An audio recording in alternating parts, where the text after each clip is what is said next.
Hi friends, എല്ലാവർക്കും നമസ്കാരം. Welcome to minister stay kitchen. അപ്പോൾ ഇന്നത്തെ റെസിപ്പി എന്ന് പറയുന്നത് നല്ലൊരു പഞ്ഞി പോലുള്ള കേക്കിൻ്റെ റെസിപ്പി ആട്ടോ. നല്ല ചൂട് പാൽ ഉപയോഗിച്ചുകൊണ്ട് ഉണ്ടാക്കുന്ന ഒരു അടിപൊളി കേക്കാണ്. അപ്പോൾ നമുക്ക് വൈകുന്നേരം ചായയുടെ കൂടെയൊക്കെ കഴിക്കാനായിട്ട് ഇതേപോലെ നല്ല പഞ്ഞി പോലുള്ള കേക്കാണ് നമ്മളിന്ന് ഉണ്ടാക്കിയിരിക്കുന്നത്. അപ്പോൾ എല്ലാവരും ഇതേ മെത്തേഡിലും ഇതേ അളവിലും ഒന്ന് ട്രൈ ചെയ്ത് നോക്കുക. ഉറപ്പായിട്ട് നിങ്ങൾക്ക് ഇഷ്ടമാവും. മാത്രമല്ല ഓവനോ ബീറ്ററോ അങ്ങനെ ഒന്നും തന്നെ വേണ്ടാതെ കുക്കർ ഉപയോഗിച്ചിട്ടാണ് നമ്മൾ ഈ കേക്ക് ഉണ്ടാക്കിയിരിക്കുന്നത്. അപ്പോൾ നമുക്ക് നോക്കാം എങ്ങനെ നമ്മുടെ കേക്ക് ഉണ്ടാക്കുന്നതെന്ന്. അപ്പോൾ ആദ്യം തന്നെ നമ്മുടെ ഈ കേക്കിന് ഒരു ചെറിയൊരു മിക്സ് തയ്യാറാക്കിയെടുക്കണം. അതിനായിട്ട് നമ്മുടെ മിക്സിയുടെ ജാറിലേക്ക് ഒരു 2 മുട്ട നമ്മൾ ചേർത്ത് കൊടുക്കുന്നുണ്ട്. കൂടെ തന്നെ ഒരു 1/4 കപ്പ് നമ്മുടെ പഞ്ചസാരയാണ് ചേർത്ത് കൊടുക്കുന്നത്. ഇതിപ്പോൾ പൊടിച്ച പഞ്ചസാരയൊന്നുമില്ല, അല്ലാതെയുള്ളതാണ് 1/4 കപ്പ്. കൂടെ തന്നെ ഒരു 1/4 കപ്പിൻ്റെ അടുത്ത് ഓയിലും കൂടി ചേർത്ത് നമുക്കിത് മൂന്നും നല്ലതുപോലെ തന്നെ മിക്സിയുടെ ജാറിൽ ഒന്ന് അരച്ചെടുത്തുകൊണ്ട് വരാം. നമ്മളിപ്പോൾ ഇവിടെ എടുത്തിരിക്കുന്നത് 250 ml കപ്പാണേ. അങ്ങനെ നല്ലതുപോലെ തന്നെ നമ്മുടെ പഞ്ചസാരയും ഓയിലും അതേപോലെ തന്നെ മുട്ടയും നന്നായിട്ട് തന്നെ അടിച്ചെടുത്തുകൊണ്ട് വന്നിട്ടുണ്ട്. അപ്പോൾ അത് നമുക്ക് ഇതേപോലെ വലിയൊരു ബൗളിലേക്ക് തന്നെ ഒന്ന് മാറ്റി കൊടുക്കാം. അപ്പോൾ ഇതേപോലെ വലിയ ബൗളിലേക്ക് മാറ്റി കഴിഞ്ഞാൽ മാത്രമേ മിക്സ് ചെയ്യാനാണെങ്കിലും നല്ല എളുപ്പം ഉണ്ടാവുകയുള്ളൂ. അതിന് വേണ്ടിയിട്ടാണ്. അപ്പോൾ ഇനി നമുക്ക് ഇതിനകത്തേക്ക് ബാക്കിയുള്ള ചേരുവകളും ഒന്ന് ചേർത്ത് കൊടുക്കാം. അതിനായിട്ട് ആദ്യമേ നമ്മൾ ചേർത്ത് കൊടുക്കുന്നത് നമ്മുടെ മൈദയാണ്. അപ്പോൾ 1 കപ്പ് മൈദ എടുത്തിട്ടുണ്ട്. 250 ml കപ്പിന് 1 കപ്പ് മൈദയാണ്. അത് ഇതേപോലെ ഒന്ന് നന്നായിട്ടൊന്ന് അരിച്ചിട്ട് വേണം ചേർത്ത് കൊടുക്കാനായിട്ട്. കൂടെ തന്നെ ഇതിനകത്തേക്ക് ഒരേ 1 ടീസ്പൂൺ നമ്മുടെ ബേക്കിംഗ് പൗഡറും കൂടി ചേർത്ത് കൊടുക്കുന്നുണ്ട്. നമ്മുടെ ഈ മൈദയുടെയും ബേക്കിംഗ് പൗഡറിൻ്റെയും കൂടെ തന്നെ ഒരു പിഞ്ച് ഉപ്പും കൂടി ചേർത്ത് നമുക്കിത് മൂന്നും നല്ലതുപോലെ തന്നെ ഒന്ന് അരിച്ചെടുക്കാം. അപ്പോൾ ഒട്ടും തന്നെ കട്ടകളോ അങ്ങനെ ഒന്നും തന്നെ ഇല്ലാതെ നന്നായിട്ട് തന്നെ നമുക്കൊന്ന് കിട്ടാൻ വേണ്ടിയിട്ടാണ് ഇതേപോലെ ഒന്ന് അരിച്ചെടുക്കുന്നത്. അങ്ങനെ നമ്മൾ മുഴുവൻ അരിച്ചെടുത്തിട്ടുണ്ട്. ഒട്ടും തന്നെ കട്ടകളോ പൊടികളോ ഒന്നുമില്ലാതെ നല്ല കറക്റ്റായിട്ട് തന്നെ നമുക്ക് കിട്ടിയിട്ടുണ്ട്. അപ്പോൾ ഇനി നമ്മുടെ മുട്ടയുടെ മിക്സും അതേപോലെ തന്നെ മൈദയും ബേക്കിംഗ് സോഡയൊക്കെ നല്ലതുപോലെ തന്നെ നമുക്കൊന്ന് യോജിപ്പിച്ചെടുക്കാം. നമ്മൾ കേക്കിനായിട്ട് എടുക്കുന്ന അളവുകളൊക്കെയും കറക്റ്റ് ആണെന്നുണ്ടെങ്കിൽ നമ്മുടെ കേക്കും നല്ല അടിപൊളിയായിട്ട് തന്നെ നല്ല പഞ്ഞി പോലുള്ള കേക്ക് നമുക്ക് കിട്ടും. ഇപ്പോൾ നമ്മളിവിടെ പറഞ്ഞിരിക്കുന്ന ഈ അളവുകൾ കറക്റ്റായിട്ട് എടുത്തു കഴിഞ്ഞാൽ നല്ല സൂപ്പർ ടേസ്റ്റുള്ള കേക്ക് നിങ്ങൾക്ക് കിട്ടും, ഉറപ്പാണ്. അപ്പോൾ ഇനി നമ്മൾ ചെയ്യേണ്ടത് ഒരു 1/2 കപ്പ് പാൽ തിളപ്പിച്ചെടുക്കലാണ്. അതിനായിട്ടൊരു പാനിലേക്ക് ഒരു 1/2 കപ്പ് പാൽ ചേർത്ത് കൊടുക്കാം. കൂടെ തന്നെ ചേർത്ത് കൊടുക്കേണ്ടത് ബട്ടറാണ്. ഇതൊരു 3 ടേബിൾ സ്പൂൺ ബട്ടർ ഞാൻ എടുത്തിട്ടുണ്ട്. അപ്പോൾ ഫ്രിഡ്ജിൽ നിന്ന് തന്നെ കുറച്ച് നേരത്തെ എടുത്ത് വെച്ച ബട്ടർ ആട്ടോ നമ്മളിപ്പോൾ എടുത്തിരിക്കുന്നത്. ഇനി ഇത് രണ്ടും നല്ലതുപോലെ തന്നെ മിക്സാക്കി ഗ്യാസ് ഓണാക്കി ഇനി നന്നായിട്ട് തന്നെ ഒന്ന് തിളപ്പിച്ചെടുക്കുകയാണ് നമ്മൾ ചെയ്യുന്നത്. ഇപ്പോൾ ഇത് നന്നായിട്ട് തന്നെ തിളച്ചൊക്കെ വന്നിട്ടുണ്ട്.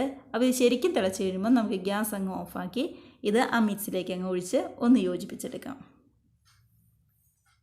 ഇപ്പോൾ ഇത് നല്ലതുപോലെ തന്നെ തിളച്ച് നമ്മുടെ ആ പാലും അതേപോലെ തന്നെ ബട്ടറും ഒന്ന് മിക്സായി വന്നിട്ടുണ്ട്.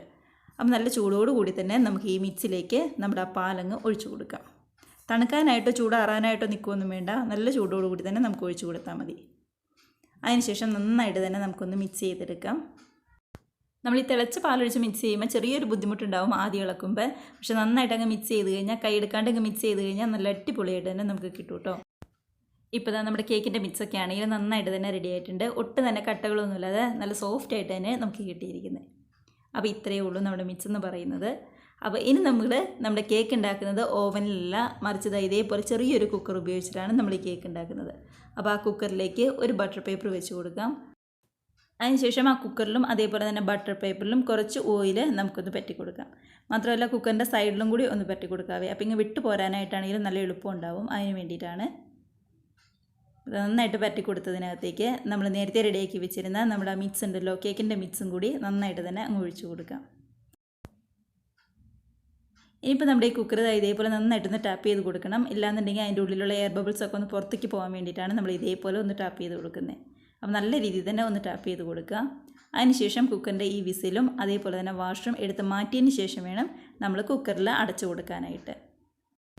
അപ്പോൾ നമ്മുടെ കേക്കിൻ്റെ ബാക്കി എല്ലാ പരിപാടികളും കഴിഞ്ഞു. ഇനി ഇതൊന്ന് റെഡിയായി വന്നാൽ മാത്രം മതിയാവും. അപ്പോൾ അതിനായിട്ട് ഗ്യാസിലേക്ക് ഒരു 5 മിനിറ്റ് പ്രീ ഹീറ്റ് ചെയ്ത ഒരു പഴയൊരു പാനുണ്ട്. ആ പാനിൻ്റെ മുകളിലേക്കാണ് നമ്മളിപ്പോൾ റെഡിയാക്കി വെച്ചിരിക്കുന്ന കുക്കർ വെച്ച് കൊടുക്കുന്നത്. നമ്മൾ കേക്ക് ഉണ്ടാക്കുമ്പോൾ ഒരിക്കലും നമ്മുടെ കുക്കർ നേരിട്ട് അടുപ്പത്തേക്ക് വെക്കരുത്. ഇതേപോലെ ഒരു പഴയൊരു അപ്പച്ചട്ടിയോ അതേപോലെ പാനോ ഉണ്ടെങ്കിൽ നല്ല കട്ടിയുള്ളതായിരിക്കണം കേട്ടോ. പ്രീ ഹീറ്റ് ചെയ്തതിന് ശേഷം അതിൻ്റെ മുകളിലേക്കാണ് വെച്ച് കൊടുക്കുന്നത്. മാത്രമല്ല ഗ്യാസ് ഏറ്റവും ലോ ഫ്ലെയിമിൽ വേണം വെക്കാനായിട്ട്. അപ്പോൾ ഏറ്റവും ലോ ഫ്ലെയിമിൽ ഒരു 30-35 മിനിറ്റ് ഏറ്റവും കൂടി അത്രയും മതിയാവും. നമ്മുടെ ഈ കുക്കർ അടുപ്പത്തേക്ക് വെച്ചിട്ട് ഇടയ്ക്കിടയ്ക്ക് തുറന്ന് നോക്കാനായിട്ട് നിൽക്കരുത് കേട്ടോ. ഒരു 20 മിനിറ്റെങ്കിലും കഴിഞ്ഞതിന് ശേഷം മാത്രമേ നമ്മൾ ആദ്യമായിട്ട് ഒന്ന് തുറന്ന് നോക്കാനായിട്ട് പാടുള്ളൂ. അപ്പോൾ ഇതവിടെ ഇരുന്ന് ഒരു 30-35 മിനിറ്റ് നല്ലതുപോലെ ഒന്ന് വെന്ത് റെഡിയായിട്ട് വരട്ടെ. അങ്ങനെ ഇതാ ഒരു 30 മിനിറ്റിന് ശേഷം നമ്മുടെ കുക്കർ നമുക്കൊന്ന് തുറന്ന് നോക്കാവേ എന്തായിന്നറിയാൻ. ഇപ്പോൾ ഇതാ നമ്മുടെ കേക്കൊക്കെ ആണെങ്കിൽ നല്ലതുപോലെ തന്നെ പൊങ്ങി നല്ല അടിപൊളിയായിട്ട് തന്നെ വന്നിട്ടുണ്ട്. അപ്പോൾ ഇടയ്ക്കിടയ്ക്ക് തുറന്ന് നോക്കി കഴിഞ്ഞാൽ ഇതേപോലെ ഇങ്ങ് പൊങ്ങി വരില്ല, മറിച്ച് നടുഭാഗം ചിലപ്പോൾ അങ്ങ് താന്നു പോയെന്ന് വരിക്കും. അതുകൊണ്ടാണ് ഒരു 20 മിനിറ്റിന് ശേഷം ഒന്ന് തുറന്ന് നോക്കിയാൽ മതി എന്ന് പറയുന്നത്. അപ്പോൾ ഇത് റെഡിയായെന്ന് അറിയാനായിട്ട് ഒരു കത്തിയോ അതല്ലെങ്കിൽ ഇതേപോലെ ചെറിയൊരു സ്റ്റിക്കോ വെച്ച് ഒന്ന് കുത്തി നോക്കുക. അപ്പോൾ നമ്മളങ്ങനെ കുത്തി നോക്കുമ്പോൾ ഒട്ടും തന്നെ നമ്മുടെ സ്റ്റിക്കേലോ അല്ലെങ്കിൽ കത്തിയേലോ ഒട്ടും തന്നെ ഒട്ടിപ്പിടിച്ചിട്ടില്ല എന്നുണ്ടെങ്കിൽ നമ്മുടെ കേക്ക് റെഡിയായെന്ന് വേണം മനസ്സിലാക്കാനായിട്ട്. ഇനിയിപ്പോൾ ഗ്യാസ് ഓഫ് ചെയ്ത് നമുക്ക് നല്ലതുപോലെ തണുക്കാനായിട്ട് മാറ്റി വയ്ക്കാം. അപ്പോൾ നമ്മുടെ ഈ കുക്കറും കേക്കും നന്നായിട്ട് തന്നെ ഒന്ന് തണുത്ത് വരട്ടെ. ഒരു 10-20 മിനിറ്റിന് ശേഷം ഞാൻ എടുത്ത് നോക്കിയപ്പോൾ നന്നായിട്ട് തന്നെ തണുത്ത് ആ വലിയ തീ ചൂടൊക്കെ ഒന്ന് ആറിയിട്ടുണ്ടായിരുന്നു. അപ്പോൾ നമുക്കതിൻ്റെ കുക്കറിൽ നിന്ന് അങ്ങ് എടുക്കാം നമ്മുടെ കേക്ക്. അങ്ങനെ നമ്മുടെ കുക്കറിൽ നമ്മൾ കേക്കൊക്കെ എടുത്തിട്ടുണ്ട്. കണ്ട് ഒട്ടും തന്നെ കരിഞ്ഞൊന്നും പോകാതെ നമുക്ക് നന്നായിട്ട് തന്നെ കിട്ടിയിട്ടുണ്ട്. കുക്കറാണെങ്കിലും നല്ല പെർഫെക്റ്റ് ആയിട്ട് കിട്ടിയിട്ടുണ്ട്.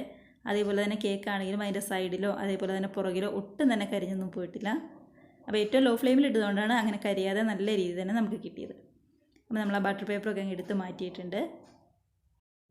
ഇതാ ഇത്രയേ ഉള്ളൂ നമ്മുടെ കേക്ക് എന്ന് പറയുന്നത്. നല്ല പഞ്ഞി പോലുള്ള കേക്കാണ് നമുക്ക് കിട്ടിയിരിക്കുന്നത്. നമുക്ക് തൊട്ട് നോക്കുമ്പോൾ തന്നെ അറിയാൻ പറ്റും.